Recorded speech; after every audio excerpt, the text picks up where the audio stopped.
Oh, I thought that was mine. We'll let Coach Kest open with a comment, and then we'll take questions first. Just really proud of our kids. We knew Toledo was going to come in that second half and fight. They have tremendous tradition, and Trish is a phenomenal coach. And she kept her team in the game with her four timeouts in the first half, and I knew they were going to fight, and they did a phenomenal job in that second half.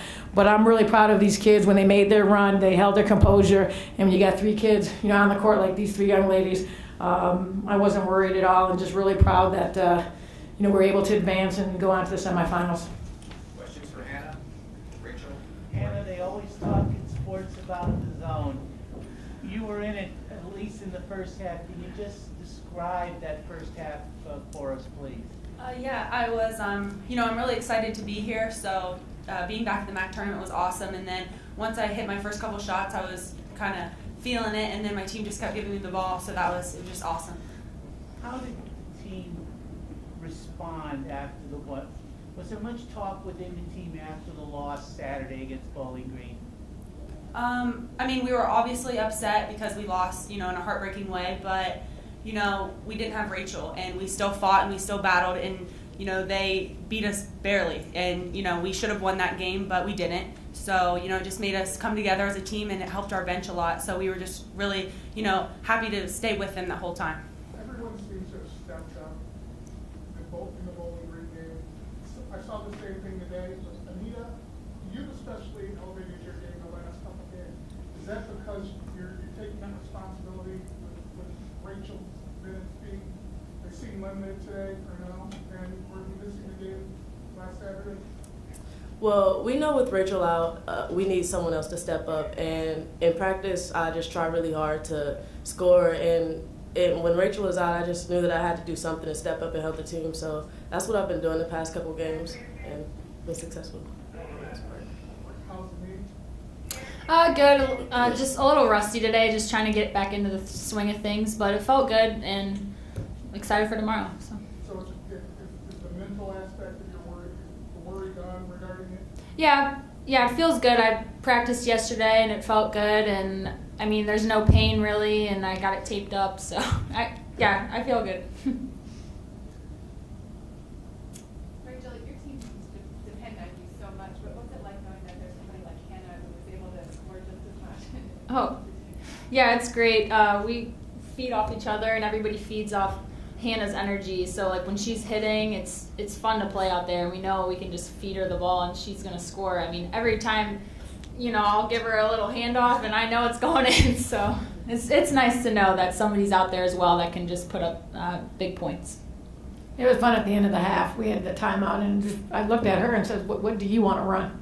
And she liked the specific play, and she made the shot. I think it was a 2, but almost a 3. And but I think what's made our team really unique is that everybody has really stepped it up. Besides the two, Anita, Katie Noonan, Megan, Dee, Carly. It is totally a team effort. And early in the year, we weren't getting that contribution. And with Anita, she's a great penetrator, and that's something that we don't do at times. And if they're going to put their best defender on Hannah, then that leaves their second best defender on the other guard. And if it's Hannah, Plybon, or Anita, we feel like we can take advantage of that, and we try to do that the last couple of games. But she got so hot that first half, we just try to feed her the ball as much as possible, and then we can go inside to Rachel. Any further questions for our student athletes? All right, ladies, let's go out of the room. Let Coach Kest continue for more questions. Good job. See you in a bit.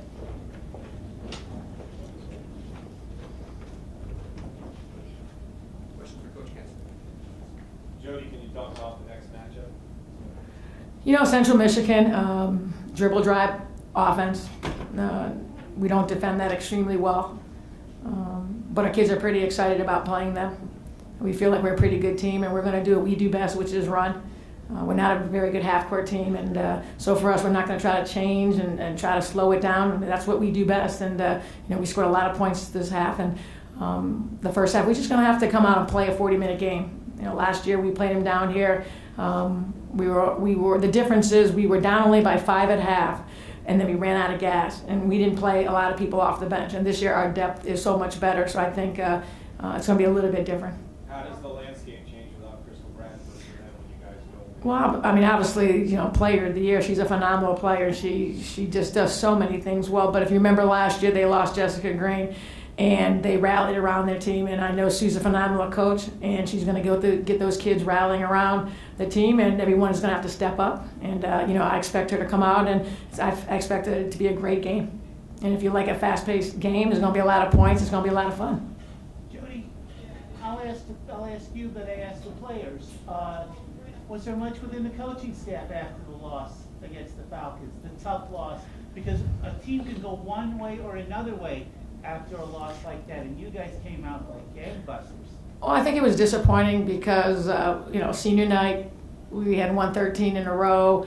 It was Bowling Green, and we don't like to lose. But on the positive side, we took Bowling Green to the wire without last year's Player of the Year. And Katie Noonan stepped it up, and all the other players stepped it up, and we had a chance to win. So we look at the positives rather than the negative in that situation. And the next day in practice, I just saw a difference in our kids. They had a different bounce. They had much more energy, much more enthusiasm and confidence. And I think it ended up being a positive, because I think if Rachel had not gotten hurt, I don't think those kids would have got those minutes at the end of the game. Carly got in foul trouble and she fouled out, and we had Katie Noonan on the floor and Dee Gibson on the floor at the end. That's never happened. And those experiences, are positive when they may have to do this, in the next 2 games, if we get in foul trouble or Rachel gets tired or whatnot. So other than the loss, there was a lot of positives, and these are great kids. I mean, they're seniors, they know what it takes, and I expected nothing but how they came out today. Did you ever, in your wildest dreams with this senior class, really change the culture of winning in women's basketball at UA? Yes. Because we knew that was a special class. And there was a lot of coaches that first year that specifically said to us that these kids are going to be really, really good in a couple of years. And we expected that. And fortunately, they bought into what we were asking them, which is to win a championship. And they all came from winning programs, and they wanted that pressure, because not a lot of people want to do that. It's easy to go someplace that already has tradition, and it's easier that way. And those kids, they love a challenge, and they want it to be part of something pretty special. And I'm the lucky one to be able to coach these young ladies, and I really tried to enjoy this year with them because it is a special group. So these wins help you recruiting as well? Yes and no. Yes and no. How much of your playing zone today is reflection using it the first time you played it for the and how much of this is A little bit of both. The first time we played him, we played a lot more zone because we were scoring quickly. But we've been playing a lot more zone, in the last 14 games. And it's been effective for us. We were able to do a lot of different things. And, by changing it up between a man and zone, I think has really helped our team out a lot. So a little bit of combination of both. But they shot the ball a little bit better that second half, today. You guys are stuck on, I think, a 14-point lead forever.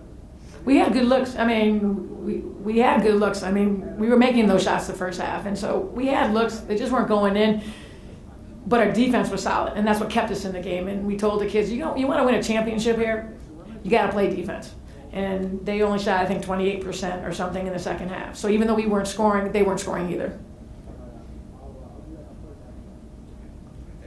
All right, thank you. Thank you. Popcorn.